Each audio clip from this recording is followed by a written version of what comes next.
Well, I guess we'll get started. I guess first of all, is there any questions people are wanting to ask?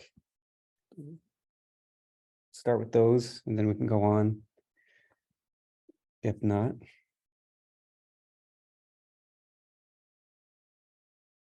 HDF5, H5, HPC, anything like that. Okay, well, if you think of questions, maybe if we have time at the end, we can talk about it. So I'll just go on to my little talk here. We go in presenter mode. So basically, I'm going to talk about a program that is available on GitHub called Hdf5-iotest.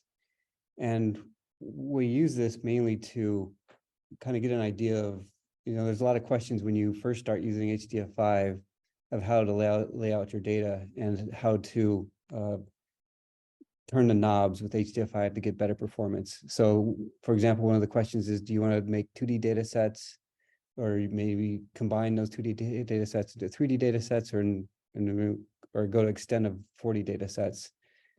In addition, you have other things like what properties you want to invoke within HDF5, whether we want to use chunking, data alignment, metadata block sizes, and then whether you want to do for parallel, collective, or independent IO. So this is kind of a way, we developed this test to explore some of these possibilities. And what basically, let me just remind you, so it's available on GitHub. You can download it and test. It's got a pretty good README about what it does. And I've given talks about it in the past, so there might be some you might be able to find. But basically, it goes through these different, let me move these windows. It goes through the parameter space. So the first is, as I mentioned, whether you want to do 2, 3, or 4D arrays, you want to combine them. Then it will go into, it'll talk about whether it wants to do a step and an array, and I'll discuss that in the next couple slides. Whether you want to do, let me see, the next outer rim would be whether you want to do contiguous or chunk data sets, whether you initialize with fill values or not, what the alignment is within the file for those data sets. Then you can also control the metadata size, which versions of the library you can choose. And then finally, the outer ring is the MPIO operation. So whether you want to do collective or independent. And so it will cycle through. So each one of these rays along the sun chart here is one instance. So it will go through all the different combinations around the circle. And then you can plot the results for the timing for each of those decisions that it goes through the parameter space. So just to talk about the step and the array that I mentioned. So if you have, for example, you have 5 different variables, and you have different time steps. So step 1 and step 2, you have an option of course, combining those variables into 5. So you create, for each time step, you create those one big array with those 5 different variables. And then if you really wanted to go to the 40 array, you can combine the time steps into, so your first dimensions, the time step, the 5 variables, and then the size of each of those arrays. That's one option you can do within HDF5. Another option is if you have those 5 variables, you can have those time steps within that variable. If you have this time step 1, time step 2, and you can store each of those, you can combine those then into, for each variable, you can combine the time steps into another dimension in the array. And then finally, you can do the same thing as you did before, where you combine all those 5 variables, the time steps, and then the dimensions of the variables themselves. And so this is another possibility that the program will explore, these 2 different methods of doing it. Just an example of what you can get from the output.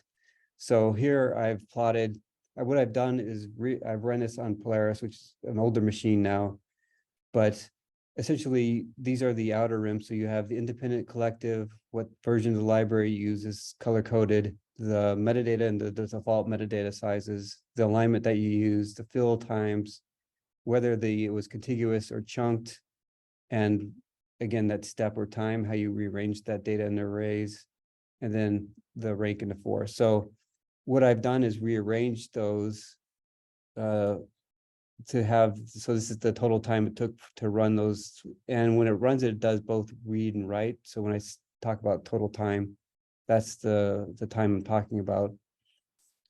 So the best times was this combination. So I think this was collective with the latest version with the default metadata. I think for this, I just chose always the default metadata.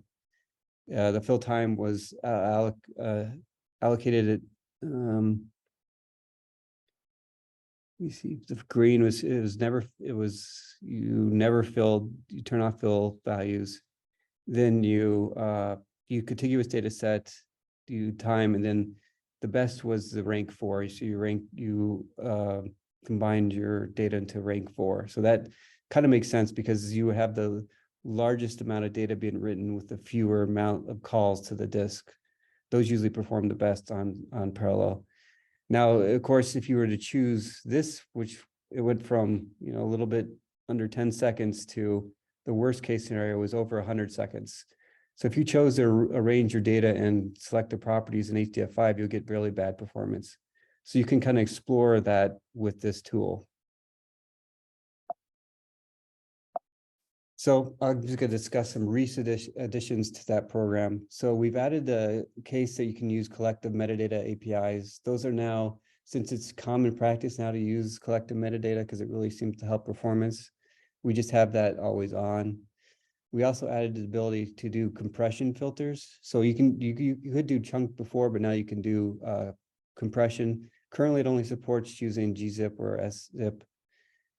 We also added support for using the split IO driver. So you can enable that. There's a control deck in the program that you just specify split keyword, and it should use the split IO driver. We've also added support for some vols that require the MPIO driver. So we've updated that to support vols that require that.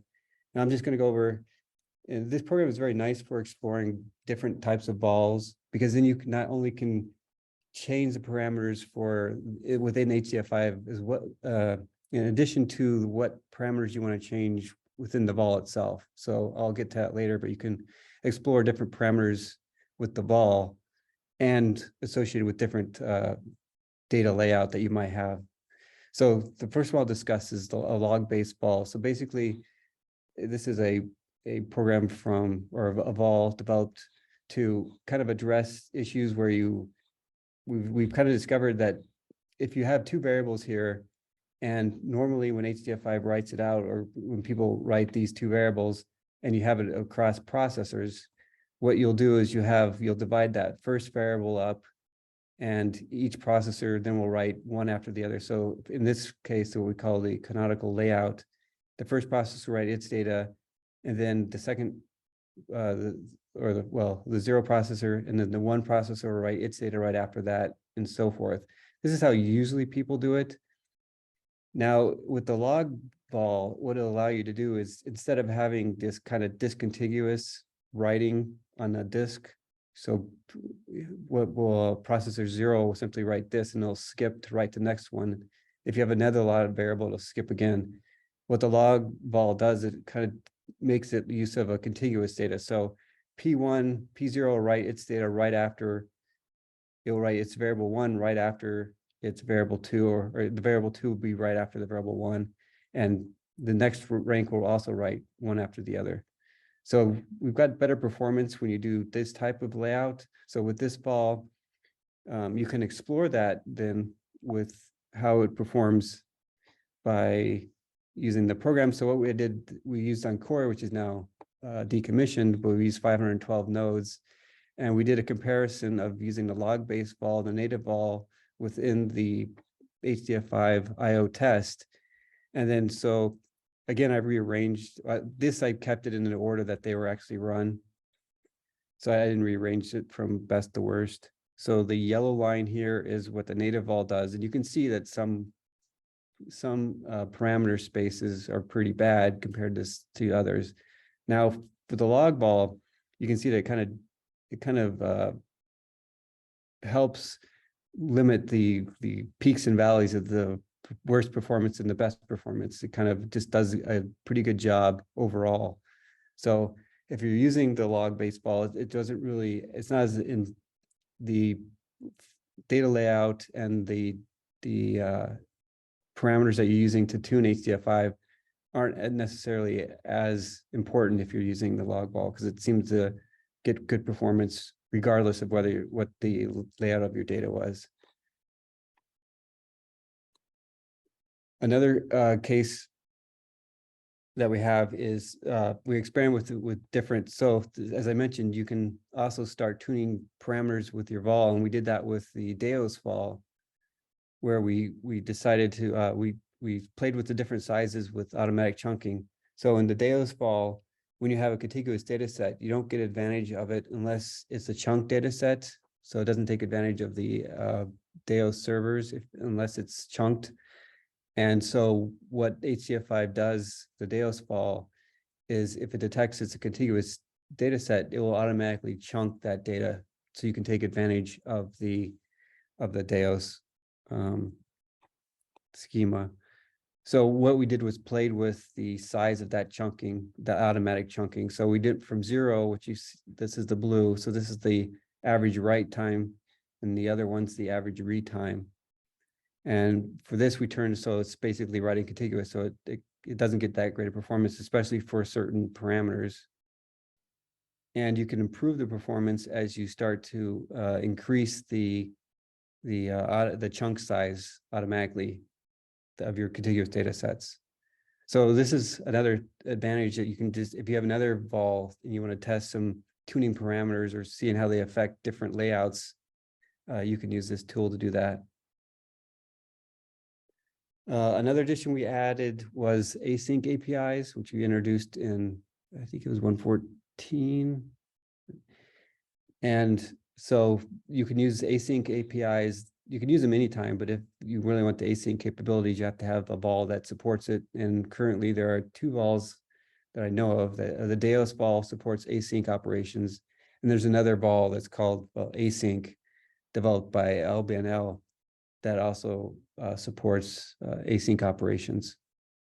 So you enable that by just specifying async keyword. And you can also emulate the compute time, because usually you want to delay the next IO step. So you can kind of simulate doing computation while you're doing IO. So you can do that with this as well. So we tested it with Deos, since that does async, on 144 at ANL. And we did a delay of 0. So the bottom one here is this is with delay of, this is synchronized, and then you can see the delay of 0 for async. It's about the same, a little bit better.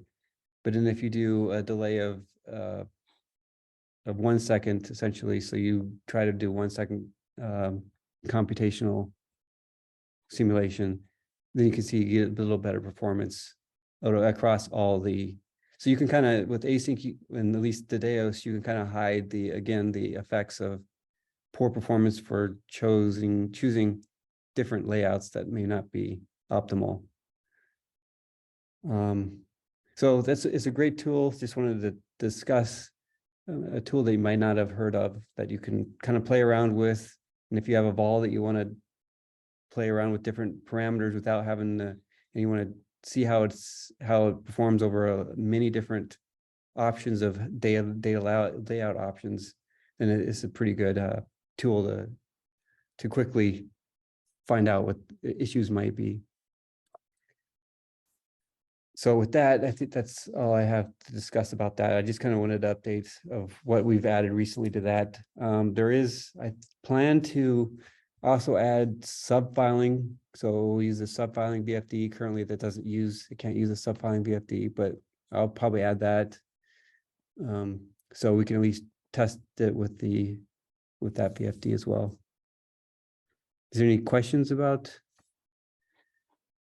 this work or anything else? We did do with the async vol, we tested it, the Deos vol and the logging vol. That's the only vol we tested so far, but it'd be interesting to test other vols. Scott, I had a question. Uh-huh. Is it possible to incorporate this into a given HDF data file that I might have, and I want to select certain data sets in it and explore the parameter space based on the HDF data that I actually have? No, but you can select, you can, if it matches one of the parameters in, like, for example, along this line, it would match what you wanted to do. So if you have a 2D array and you're doing a per time step and you're doing chunk data sets, you could just, we have the option of just running that one parameter space, and then you can rerun it with a different vol. You can kind of, if you're running a vol, then you could explore, I guess you wouldn't be exploring a parameter space because you're just choosing one, but you could then hold that parameter space and then check other functions if you're using, for example, a vol or another VFD. So you could try it with the split file driver or with subfiling if it's there, or others, but no, currently, or the core file driver. I think we have that as well. But Okay. yeah, we can't, right now it doesn't handle interpreting a data that's a file that already exists. Yes, I see. So it's very standalone. I was just wondering if there's any merit to thinking about it in terms of making it integrated with an existing HDF store, selecting a set and some candidates to vary the parameters, just to get a good check on where things could be improved. But it would be sort of a little bit more tightly integrated with the user's actual HDF data. And we could even think about it just from the simple case of just using the core file driver for starters, something like that. I Yeah, didn't it know if, could be an option. Because you could maybe specify a read, and then you say what data set you want to read, and then it will go through at least the stuff like alignment. Well, it's already fixed. Yeah. I mean, you could it, do different library versions, independent IO. There's a certain, you could check some parameters, but some are already fixed with the file because you've already fixed it. right. Yes, I was just wondering, if it has any possibilities of a tighter integration with an existing HDF5 file, to bring out the capabilities of what's being done here. Yeah, So yeah, it's pretty much standalone. yes, yeah. Well, just an idle musing from my perspective. Yeah. Thank you. Yeah. Any other questions? Okay, I guess it might be a short meeting today. Yep, short is totally fine. So next week is July 4th, so we will not be having a session. Dana will luck out next week.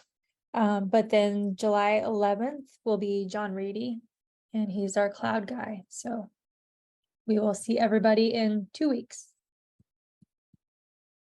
Thank you, everyone. Thanks, Scott. Okay, bye. Bye, everyone.